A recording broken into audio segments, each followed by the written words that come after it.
Hey guys, Compulsion84 here. Today I'm talking about one of the cheapest and most important photography and videography accessories. This thing. It's a white balance card. Yay! I didn't know what this was, I didn't know what it was for. I know somebody mentioned it and mentioned it was important. This one ran about $8, maybe $10. It was very, very cheap. They call this a card. This one is actually a synthetic with one gray side and one white side. And what this does is allows your camera sensor to calibrate to a previous, I'll call it known background. And once you set the white balance color, it adjusts all the colors based on it. What I'll actually do is throw up an example of what not to do. So if you don't use a white balance card, your camera is going to interpret an auto white balance, which may work well and it may work terribly. So you can see this picture where there's other things on the border as kind of a reference that the colors come out okay and everything looks normal. It may not be perfect because it was auto white balanced. However, when I completely fill the frame with bullets, the colors and everything go nuts because the camera is now trying to auto white balance using whatever's in the frame. So when you set the camera's auto white balance using one of these cards, what it does is it locks it in and it prevents the camera from misinterpreting from an auto white balance. And it's a very simple process. I'll show you how I do it real quick. Alright, so now let's pretend I'm going to take pictures of my desk, which is super exciting. Some cameras even have the ability to capture an image and set it as a kind of memory reference. With mine, it doesn't do that. I just set it every time I take pictures.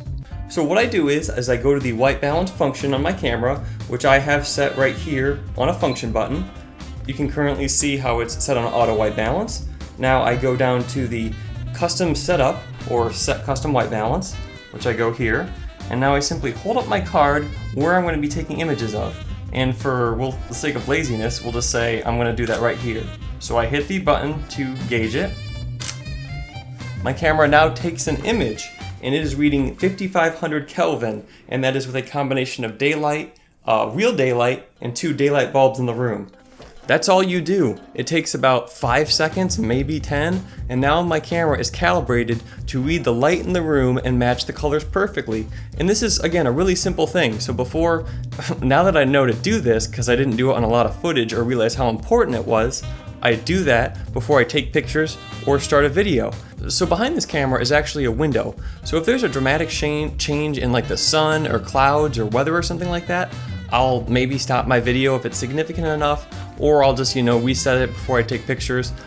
Also, now that I'm trying to get more B-roll and stuff like that and spice up the video for everyone, when I go around the room, if the lighting is significantly different, I'll also reset the white balance. And again, it's a very simple process, and these cards are really cheap. Again, this one was, I think, $10 or less. It was definitely less than 15, and it also kind of collapses if I can.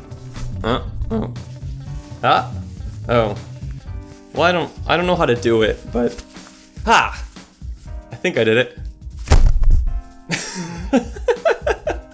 But you get the idea. They sell these in both hard plastic cards, but if you're just dabbling on YouTube or personal photography, I highly recommend you get one of these things. I am a very much beginner photographer learning about it, and it's very simple to do, it's very easy to use, and it makes a big difference, especially if you don't have access to something like Photoshop or anything like that to match up your colors and fix things. This will give you better quality pictures. It is very cheap, it's very important for quality. So much of my footage on this channel is now horribly white balanced, and now that I know what to look for, I just cringe. But anyways, I'll put a link to this thing below, along with, I'll try to find a plastic or solid sheet type white balance card as well.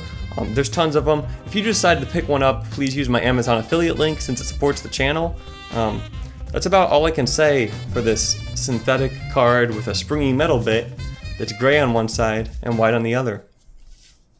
Ooh. If you have any other questions about this thing or anything like that, feel free to post them in the comments below. If you haven't seen me before, I'm Compulsion84. Subscribe to the channel for great gun, gadget, and gaming content. I hope you enjoyed this, and I'll see you next time. But most important parts of a video... They sell very elaborate ones for more professional photographers, blah blah.